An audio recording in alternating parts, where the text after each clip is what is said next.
And so, as Katie mentioned, I am David Lee Kim, and I'm from Hubspot. I'm a growth marketing manager there, and it's been about 3.5 years. It's been a long time. I just moved here to Dublin about 3 months ago, which you'll hear a little bit about during my presentation. But before I get started, let me get my clicker here. I want to tell you a little bit about that trip. So 3 months ago, I moved to Dublin from Boston, Massachusetts. And I got here with 2 suitcases, and I realized, okay, first day, first week here, I need to get settled. I need to buy some kitchenware, stock my fridge, buy some furniture, buy some more clothes, because I brought only 2 suitcases, and I needed many more clothes. So by the end of my first day here, I figured, I don't want to cook. And in Boston, I cooked almost every night. It was part of my regular routine, but when I moved here, I was taken out of that entire routine. I didn't know where to eat, so I had to ask some friends for recommendations. And my friend's name is Google, and Google has an answer for every single question I have. And Google doesn't care how many questions I ask, it always has an answer. And I can't say that it always gives me a really good answer, but sometimes a horrible answer is better than none. So, as I was thinking about this, I figured, wait, how did people find a place to eat 10 years ago when they moved to a new city? So me being a marketer, I figured I would search restaurants in Dublin and I would change the time frame. I don't know if you know that you can do this, but you can change the time frame of when the search results were. So I set the time frame for April of 2010. And these are the search results that showed up when I searched for restaurants in Dublin. There was actually a restaurant that ranked #1. So in 2010, whoever searched for this probably got a lobster dinner that night, which I didn't get because my search results were very different. In fact, nowadays, you probably don't search restaurants in Dublin. You might search for restaurants near me. If you pull out your phone and go to Google right now, and you type in restaurants, it actually, the Wi-Fi here doesn't work because we're below ground. But when you're above ground and you type restaurants, it auto-completes as near me. So Google's even telling you that that's probably the best search you want to do. And when you do that search, you don't get a list of links. You get this really rich snippet that shows you a map of all the restaurants near you, how far they are from you, their ratings, pictures, how to get there. And you don't need to do much research. You can just click to these restaurants. Maybe you just want to click the first one and go there. Now, I have to admit, I'm a little bit lazy, and I didn't actually type this in. I did a voice search with my Google Assistant, because I'm not an Apple person. I'm sorry if you use an iPhone. I did a voice search, and it gave me the same, very similar results. There's a place to get some noodles and sushi, East Restaurant, J2 Grill. But again, I'm really lazy. So I said, Google, give me the closest restaurant to me. So that night, I ended up going to Musashi IFSC, Sushi Noodle Bar. It's pretty close to here, but I didn't really like it. So if anyone has food recommendations, please send me some. But that's another conversation. So the question that I have for you all is, what's happening? I didn't type anything into Google. I used voice. And Google didn't give me a list of links. It just showed me a map and gave me a place to go. So what's happening is consumer search behavior is changing. Our expectations are changing of what we hope to get when we go to a search engine. So all of that is to say that SEO has changed in the last 10 years. Who here specializes in SEO? Perfect. Oh, hopefully you learned something from this. But for the majority of you, I'm glad, so I can teach you something new. So improvements in mobile and search experience have changed consumer behavior. When consumers go to Google, they're not looking for a list of 10 links to click on that they have to go through and then research. That's a lot of work and effort. The end goal of when any of us go to Google is for an answer, right? When I went to Google, I wasn't looking to do more research. I wanted Google to just tell me what to eat. I was getting hangry and I just wanted to eat. So now people are really comfortable asking these complex questions to Google.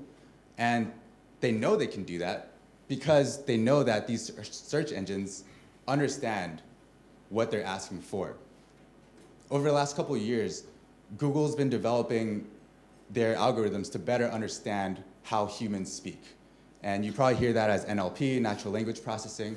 This started in 2013 with the Hummingbird algorithm, where people understood that, okay, as more and more people start using voice search, how do we better serve them so that they're getting the best search results?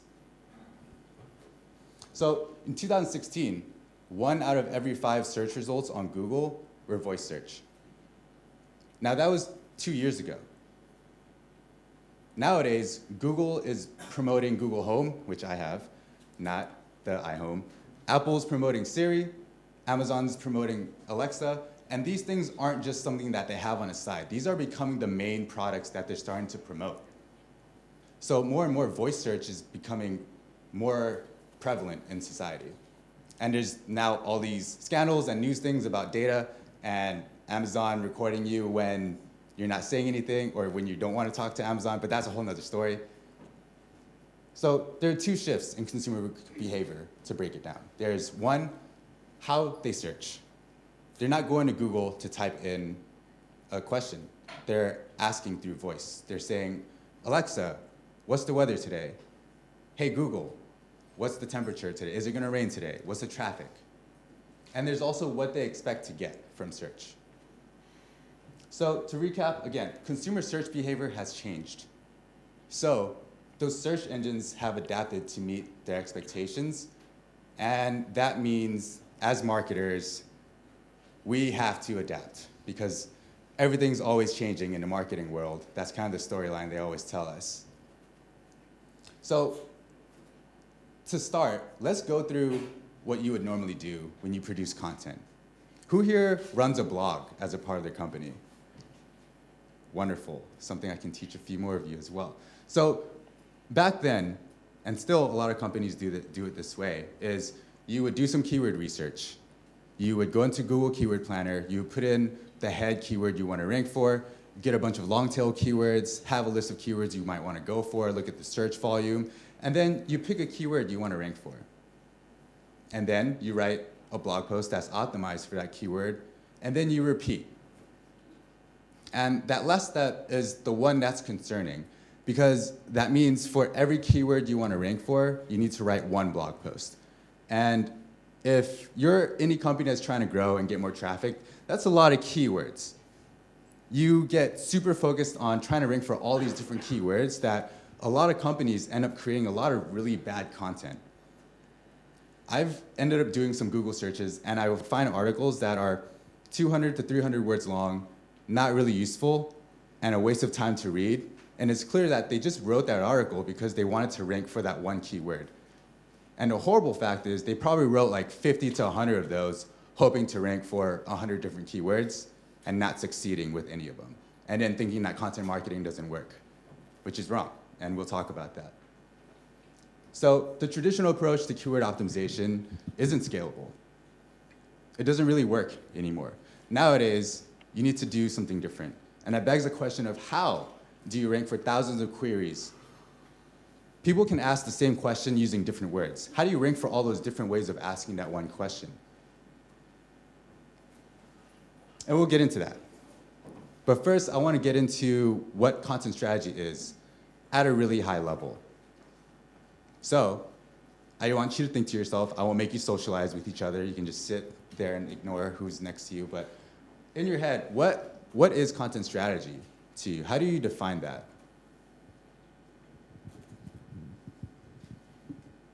It's what your brand want to say to your customers and in the way they say it.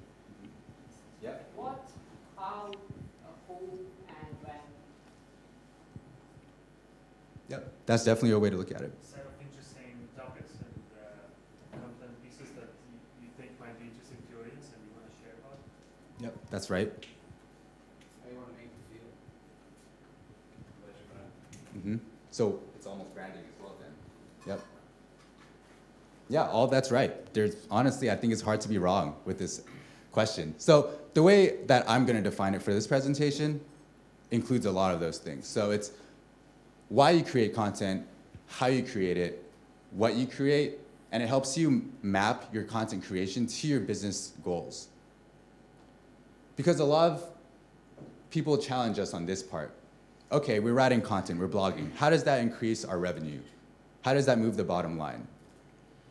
And that's because people generally start content marketing by doing keyword research. And then, oh, that has a lot of search volume, let's write about that. But they aren't mapping it back to what the business goals are. And that's where a content strategy should start. So what you're probably here for is how Hubspot doubled our organic traffic, and that's with this topic cluster strategy. So before I get into how to implement it, I want to talk about how it works. So once you decide to do your content marketing and apply it to your blog, you actually understand the mechanics of why it's working. So when you're showing this graph that goes this way, you can actually explain what's happening. So in a topic cluster, there are two components. There's this piece of pillar content, which is the big circle in the center, which a lot of you might have heard of from Rand Fishkin as 10x content. Brian Dean from Backlinko calls it skyscraper content. And a piece of pillar content is just a fancy way of saying it's a long-form piece of comprehensive content that covers a topic really broadly. And we'll go into an example of what that is. The cluster content around it, symbolized by the smaller circles, just go deeper into a subtopic within that pillar piece of content. So the blue hyperlinks, or the blue lines are hyperlinks that connect all these pieces of content together. So all this might sound a little bit abstract, so let's go into an example. Here's a topic cluster about workout routines. I like this example because I'm trying to remain healthy as I move here to Dublin, and there's a lot of food to eat and a lot of beer to drink. So this pillar topic, or this pillar content about workout routines, might just speak broadly about workout routines, why you should have a routine, different types of routines. They might interview some athletes about their workout routines. So it doesn't really dive into any of those things. But there might be a segment of this audience that might be interested in workout routines to specifically lose fat, workout routines without weights, workout routines with dumbbells at home. And for those of you familiar with SEO content marketing, you might realize, wait, this isn't anything new. You still need to do this keyword research. You need to do this long tail keyword research. This isn't anything that we don't already know or we can't learn online already. And you're right. All this is the same, but the next part is the part that changes how everyone thinks about content marketing. So I need to ask before we move on, how many of you in here have thought about your website architecture? That's actually a lot more than I expected. But for the rest of you, let's hope that you learned something new. That's impressive, by the way. The last audience I gave this talk to, there was one person that raised their hand, and I was like, we need to talk. But we'll get into that. So let's talk about how most site hierarchies look. And this is actually an example of how the Hubspot blog used to look. If you're familiar with Hubspot, which I hope you are, when you go there, you'll see that we have 3 blogs. We have the marketing, the sales, and the services content blogs. And for each one back then, we would just write a bunch of different blogs, each one ranking for a different keyword. So each of these circles, different blog posts. And eventually, because that site architecture was so flat, it just got very cluttered. And we found that some blog posts actually outranked our pricing and product pages. So instead of looking to sign up for our product, people ended up just reading a blog post. So that was a problem. And this is what our sales blog organic traffic looked like from 2016 to 2017. There were a lot of conversations about it. We thought maybe we should just merge it with the marketing blog. Maybe that'll help the organic growth. We're writing about a lot of different topics. We tried going to new topics to target. In the end, it got flat, and we didn't expect it to really grow that much. And I'll show you what happened. You already know what happened, spoiler alert. But let's go into what we did and how it all worked. So this is how site hierarchies should look. You can see here that there are different topic clusters organized here.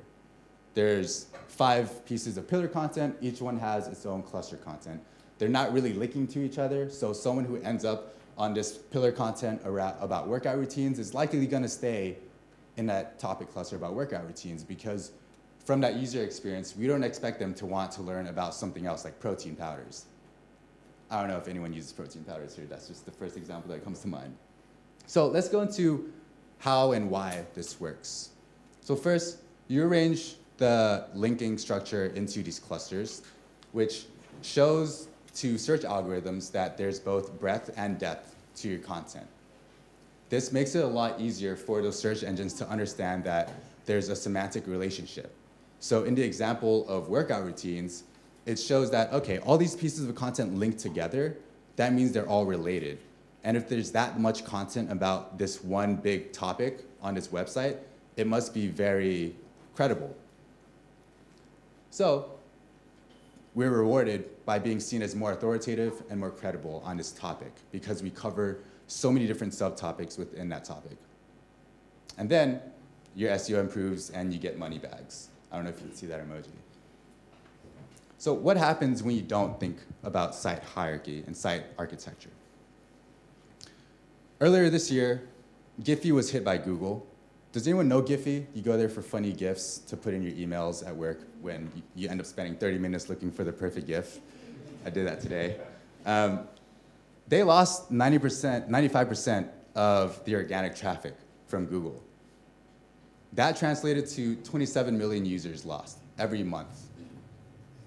And I can go into the technicalities of what happened, which is, this is the homepage growth based off their root domain, giphy.com. You can see that they dipped. The part that's really important is this graph.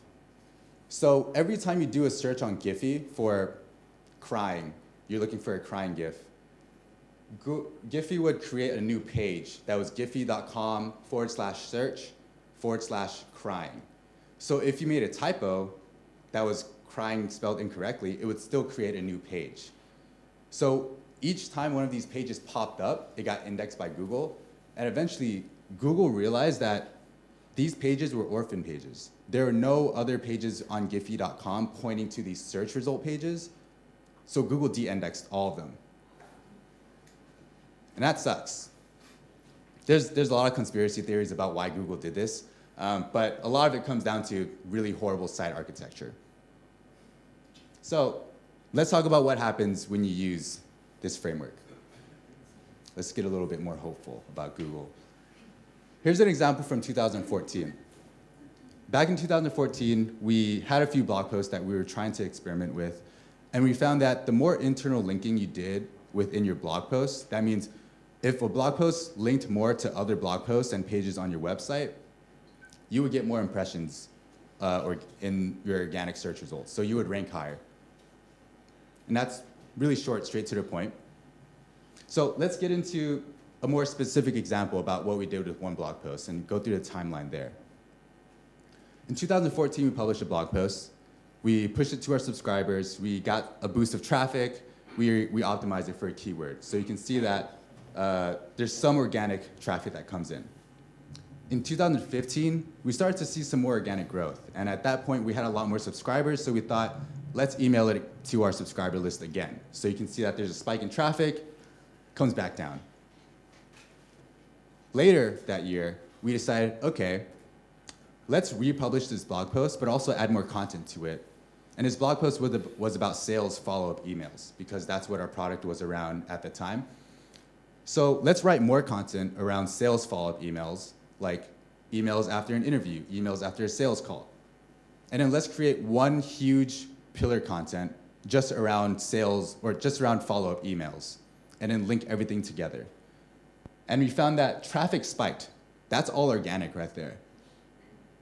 And then you can see that it didn't dip back down. It stayed growing at a new baseline for the rest of the year.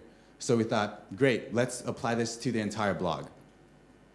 Now, a caveat is that was an experimental blog by Hubspot, so we didn't apply it to that whole blog. We applied it to the main sales blog, which you'll see soon. So here it is. Earlier, I showed you this graph.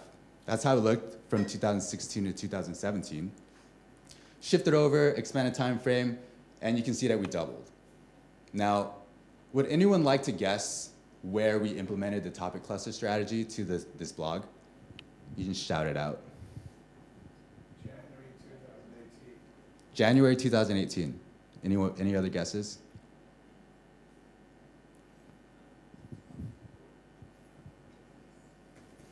Right here, July 2017. I think someone was about to say it. Sorry for cutting you off. I took your glory. This is when our teams got together, and it was actually our editor of the sales blog that really pushed this forward. Her name is Leslie Yee. She said, look, I'm going to go through every single blog post manually and look at all the links that we have in that blog post, remove all the links to reset, and then put links in manually so that they only link to related blog posts. Now, to put that into perspective, the sales blog used to publish at least 20 blog posts a week. We actually implemented this on the marketing blog recently. That used to publish around 40 to 60 blog posts a week. HubSpot's been around for 12 years. That's a lot of blog posts to go through.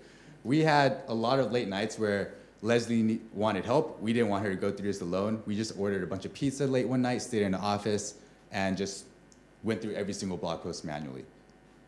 The good news is if you decide you want to implement this and you don't currently have any marketing software that helps, HubSpot is the only software that allows you to do this using machine learning. So we have a new tool called Content Strategy that helps you implement this exact strategy. That tool was based off this strategy. So we have SEO experts at the company testing out new strategies with SEO, and we're turning that into our products that people can actually use so they don't need to spend hundreds of hours manually changing their blog posts. Now, how about a quick recap before we get into the tactical aspects of what to do? SEO before and today. Before, you would focus on these long-tail keywords and one keyword per blog post. Now you focus on huge topics. What topic do you want your company to be known for? For Rebrandly, you want to be known for branded links, branding in general, company branding. For HubSpot, we want to be known for marketing software, for content marketing. Again, before you used to try to rank for one keyword per blog post. Now you're trying to own huge topics with a few blog posts. In fact, if you look at backlinko.com, Brian Dean, he has fewer than 40 blog posts, and that's it. He gets tons of traffic. He gets tons of consulting clients. He gets huge companies asking for help with their SEO and backlinking strategies. Don't need to write that much content in order to get the most out of content marketing. And before you just link to random posts on your blog wherever it seemed necessary. If you mention a topic that you didn't really write much about, you might link to an external blog post, which is fine. But nowadays, you need to think more intentionally about creating these self-contained internal linking structures on your website. So you need to say, look, we're going to try to own these 3 topics. We're going to write about only these 3 topics and make sure that they each link to the corresponding blog posts within that topic. And these last 2 points, I'm only including because I think they're still important. They are very important, but they haven't changed. So on-page optimization still matters. Optimizing your H1 tags, your title tags, none of that changes. You keep doing that. And external link building still matters. Link building is the least sexiest thing to do in marketing. It's a lot of outreach. You're working with a lot of different people just to get links back to your website. But this is still the single strongest indicator that your website is authoritative and credible in your topic. And I mentioned these last 2 things because back then, all you needed to do with these last 2 things in order to be considered competitive in SEO. You just needed to add some keywords in your blog posts, do some title optimization, some H1 optimization, good, you're done. You did your SEO. Nowadays, those things are just foundational things that everyone does. And you're expected to do that if you're a content marketer. If you create any blog content, you should know that that's what you should be doing. So nowadays, instead of just doing the basic things, you need to take more substantial measures that require more resources and time and effort in order to be competitive in SEO. At HubSpot, at this point, it's a rat race of who can learn a tactic faster and then who can copy other people faster. So if you can use more resources and more time and effort and really understand what you're trying to do, so much so that your competitors can't keep up, then that's even better. And you don't need a huge team doing this. Our SEO team is one main person running the team with 2 people under him. Yeah, for HubSpot, we have 3,000 people, and our SEO team is only 3 people, which might be a concern, but that's another story. So, before we get into the tactical part, any questions? Do you know a little bit more about this tool that HubSpot launched? What are the features and the benefits for launching the using it? Yeah, so it's a content strategy tool. You put in your domain, and then it looks at all the content you've created historically. I won't go too deeply into this, but just enough so that I pique your interest and we can talk after this. So you put in your website, it looks at all your blog content you've created, and it says, look, these are the main keywords that you're trying to aim for. This is how you currently rank. Here are other keywords you recommend. Here's a cluster of blog posts that are related to each other that we recommend you link into a topic cluster. Here are also related keywords that we recommend you create content for. And then as you're writing content, it'll show you, look, you already have a blog post about this. It's related. You should link to it as you're writing this blog post. So it helps you think through all those things and think about how your content's organized without you having to manually go through your list of blogs and say, oh, this relates, oh, this relates, this relates. And all of that's done through machine learning AI. We're slowly implementing a lot more of those capabilities throughout our product. Cool. Great, so let's get into how you can start applying this. The action plan, you won't be able to do all this in one day, but this will help you get an idea of what you need to do, and we'll start with a couple steps.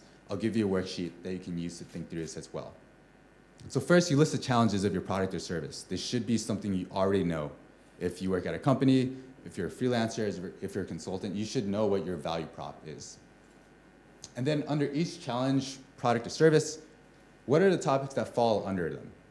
For a marketing product, people might be asking, well, first of all, what does it do? What does this content strategy tool do?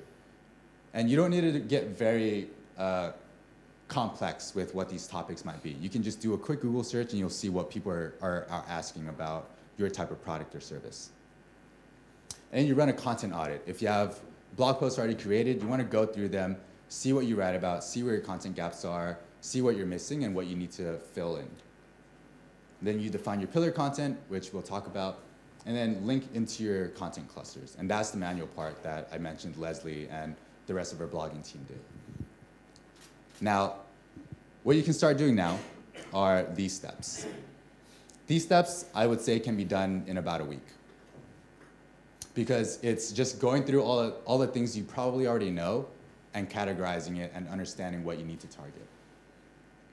So before we go any further, you can take a picture of this, look at my short link. You can go to davidleekim.com/worksheet, all lowercase, no spaces, and you can get this worksheet. It's a simple Google Doc. You'll need to create a copy in Drive to use it.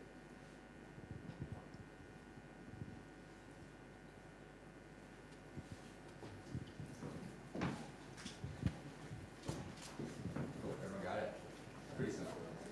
All right, so first, you can think about this in your head. You can, if you're with coworkers, you can talk about it. So first, you're asking, what challenges does your product or service solve for? So can someone give me what their company does or what their product or service is? Online honey? Okay. So what challenge are you serving? Or what challenge, or how would you describe why people would buy your honey over anything else?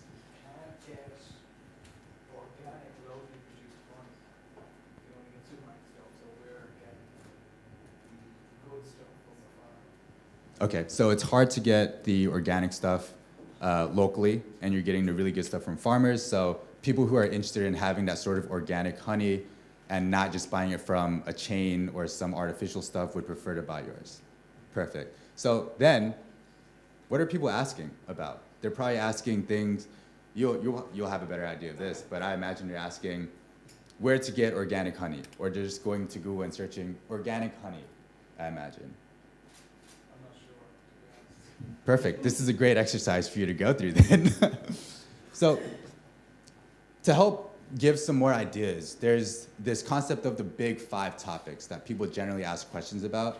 And these are the revenue driving questions that people are very intentional about when they're asking.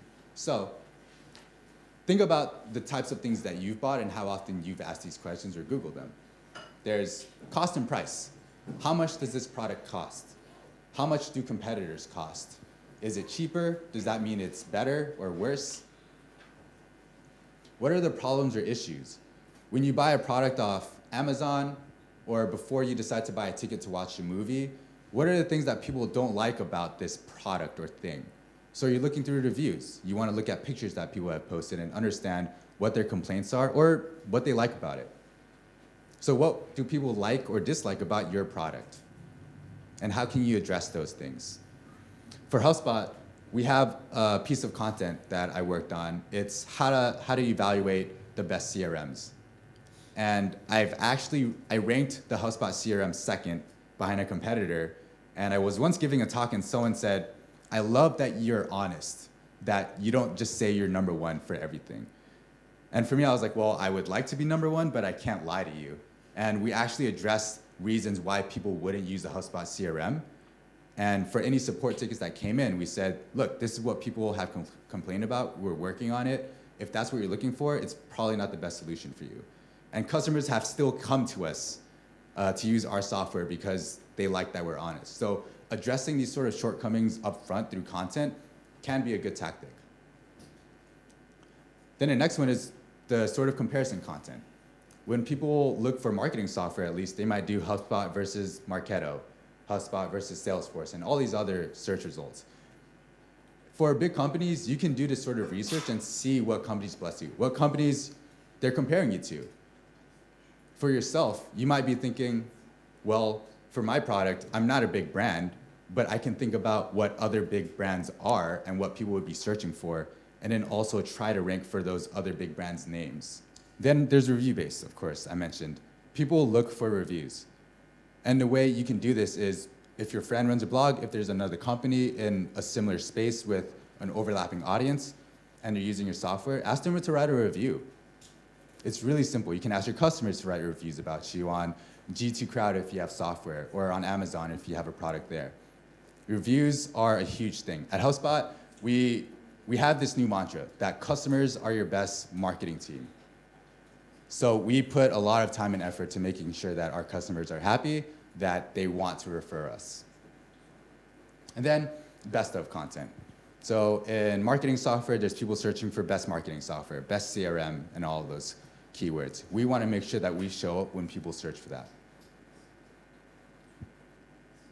So here's an example of what we do when we're thinking about topics to go through. So the top here are the different products that we have for our sales product and what they do. And under each product, it's the challenges or the things that they're trying to solve with this topic. So if someone's trying to do deal management in sales, they're thinking about their sales process. They're thinking about sales forecasting, their sales funnel, sales pipeline, and so on.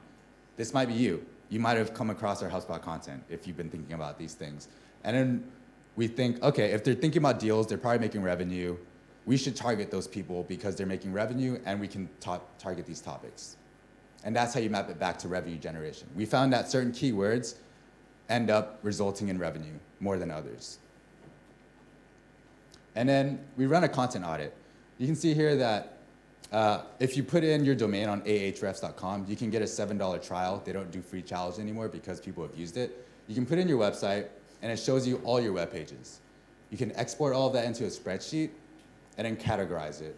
So based on those topics that you had previously come up with, where do your blog posts fall into in each category? And then you can see, well, there's certain categories I didn't write about that I should be writing about. There's some that I write way too much about that don't really generate revenue, and find your gaps there. So again, which topics drive traffic? Which one might drive revenue? Where should you be creating content that you don't already have? And then you get started creating content. And that's it.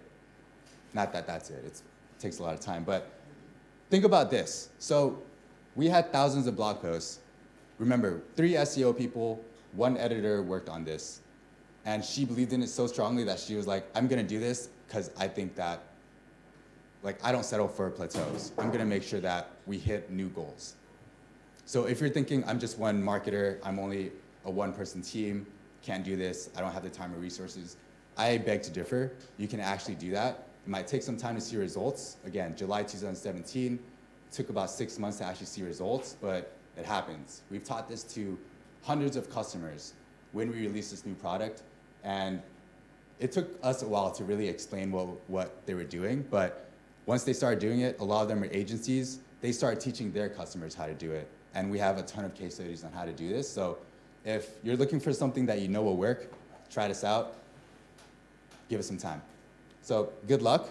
And if you want a full guide on how to do this, go to davidleekim.com/topic clusters. That's it. Any questions? Yep. So, thanks for that, by the way. This is wonderful, really, really fascinating. I suspect myself and a lot of the companies here are a good bit smaller than the resources that you guys seem to put out there. So, at a much smaller scale, or even just kind of starting off, where would you recommend? What would you recommend doing first, focusing on first? That's a good question. And I think that's something that applies to a lot of people in this room probably based off the hands raised or lack of hands raised earlier. The way I would think about it is start with your customers. Look at your customers, do interviews with them and ask them why they bought your product, why they're with your agency or your consultancy, and really listen to what they're saying. Because they might say, well, I chose you because I found that even though you were cheap, your client reviews showed that you still demonstrated really strong customer service, and I prefer that over paying more for more features. And then that'll give you an idea of, okay, that's what customers look for when they're evaluating services. And as you have more interviews, you'll find that there are patterns in what people say about you. And as you keep your notes on all these conversations, you'll find that, okay, these are the top 5 things people choose me for. These are 5 things that they don't like about my company. Let's focus on these top 5 things. What are the challenges that they think that we are best set to solve? What are the topics that I find as I do keyword research around that? And how can we map out these topic clusters and create content around them? So if anything, I think it's better if you're starting from scratch. It's kind of an advantage because you don't have all this baggage that you need to fix. It's a good question. Thank you. Yep. What was the example of the blog you gave for the... Oh, thanks. What was the example of the blog you gave? You said it was a small blog, but they did very well nonetheless, just even with a few posts. Yeah, so do you mean the Hubspot blog that we experimented with, or? No, you referenced... Oh yeah, it's backlinko.com. That's backlinko.com. Really strong resource for SEO, by the way. Highly recommended it. I think that's it. Before I drop the mic. One back there. You mentioned about of course, the change in the SEO strategy, the SEO strategy. And what would you recommend, like, for companies who have been producing content, maybe not as, let's say, not a 200 words type of post, but maybe a 500 type of post, okay, 500 words, okay? And of course, this material is already there, and it won't do the same results, nowadays. What's the best strategy you would suggest for, companies who already has this type of material already there? Thank you. I'm gonna be honest. Stop creating content. If you're like most blogs, HubSpot blog included, you'll find that there's a power rule there. 20% of your blog posts probably bring 80% of the traffic. And we found that, well, HubSpot was publishing 60 posts a week, which was overkill. Our writers were writing nonstop. It wasn't a great time. So we found, okay, what more can we get out of the existing content we already have? And that's why we decided to do this content audit and find, look, there are these topics that we started writing about that we don't have a lot of content around, but there's a lot of search volume for, and people are interested in learning more about that. Let's go into these old blog posts and add more content into them. So instead of creating new pages that you need to think about or try to organize into your site architecture, look at the pages you already have that might be ranking number 9 on page 1 or something. How can you get that to number 1? Look at ways to get more out of your content without starting from scratch, essentially. And we can talk more about that afterward. Yep. Hey. Can I link a blog post with to more than one pillar page, or that's something you wouldn't recommend? Yeah, that's a common question I get, and the answer is very disappointing. It depends. So the way I explain it is, in a way to keep things really clean, I wouldn't link out of that topic cluster. And the way I would think about it is, if someone is reading about this one topic, does it make sense and does it fit in their experience to want to read about that other topic? And if the answer is yes, then sure, do it. Because in all likelihood, to be honest, one stray link there isn't going to change things. But in order to explain this topic and the strategy behind it, it helps to keep things simple. But when you get into nuanced questions like that, unless if you're adding 20 different links to 20 different topic clusters, you're probably not going to affect your rankings very much. And is there like a number of blog posts you would recommend to link, or like as many as possible? It depends on the topic, on how competitive that topic is, and how many people are writing about it. But I would say set up your tracking. Tracking is the most difficult part. There are two tools I recommend, is AccuRanker and just using Google Search Console. Those are the two things we've used at Hubspot to keep track of the head keyword that we want to rank for. So that broad topic cluster keyword, we keep an eye on that and how that moves, because we find that as we move for that one keyword, we also move for the longer tail cluster content keywords as well. Okay, thanks. Yep. Sorry, one more question. Yeah, no problem. Traditionally, older blogs, and still a lot of blogs, still do sort themselves by category. So you would have category pages that would link usually to blog posts about those categories. How different are those long archive pages with all those links to those topic blog posts to the new pillar content that you're talking about? So in many cases, you might even find that it's not valuable to have those category pages be ranking. To be honest, in some cases, I don't think a lot of companies I've worked with have correctly tagged all their content in the right categories, or they might link them to multiple categories. In that case, you're actually linking in between a bunch of different topic clusters. So on my personal blog, at least, I might have content that's marked as growth, as marketing, as analytics, as Google reporting, and things like that. And that's a whole different bunch of topics. And I don't have enough content where I'm thinking about topic clusters or like even want to think about that for my personal blog, because I have enough of that to think about at work. But when you do that, I would recommend thinking whether it makes sense for your strategy and if those pages are ranking for the keywords you want to rank for. Yep. There are many posts where you can become like a contributor, you know, and then post some new information about your business, and then plus include something relevant with the content or the topics that these blogs usually have. And what percentage of do you find them relevant, or has HubSpot ever like reach out to other, you know, influential blogs that write about sales, and then just kind of propose an option where your content writers would write essentially for their blog rather than for their own blog? And how do you value this strategy? Do you find it effective? Do you mean ghostwriting for other blogs, essentially? Yeah. Oh, we do a ton of that. Yeah, so I'll give you some insight into how our SEO team works for building links. We have this thing called our content exchange program, where we have companies contributing to our blog, and we contribute to their blogs, and we have a bunch of different people across the company who are interested in contributing to these blogs, writing for them. It doesn't mean they're low quality. They put a lot of time and effort into them, because we each have our own editorial standards that we hold ourselves to. So we make sure if you want to contribute to our blog, it has to fit our editorial standards, and we agree that our writing will meet yours. So that's a big way to grow your backlinks, and that's a primary way that we're currently doing it, because at the end of the day, backlinks, or getting backlinks, is about building relationships with other businesses and other content creators. And in many cases, building that relationship is, hey, how can I help you create more content for your blog? And how can I get you to create content for our blog? Yeah, so I think there are sketchy ways to do it. I think there are legitimate ways to do it, and I'd highly recommend sticking with the legitimate strategies. Yeah. Great. Thank you so much, everybody.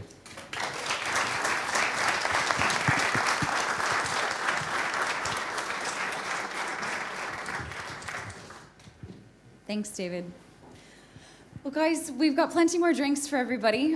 Thank you all again for coming. And like I said, we're going to be hosting plenty more of these. So if you have a topic that you want to talk about in the future, or even if you're interested in hosting the event, please feel free to reach out to us and let us know.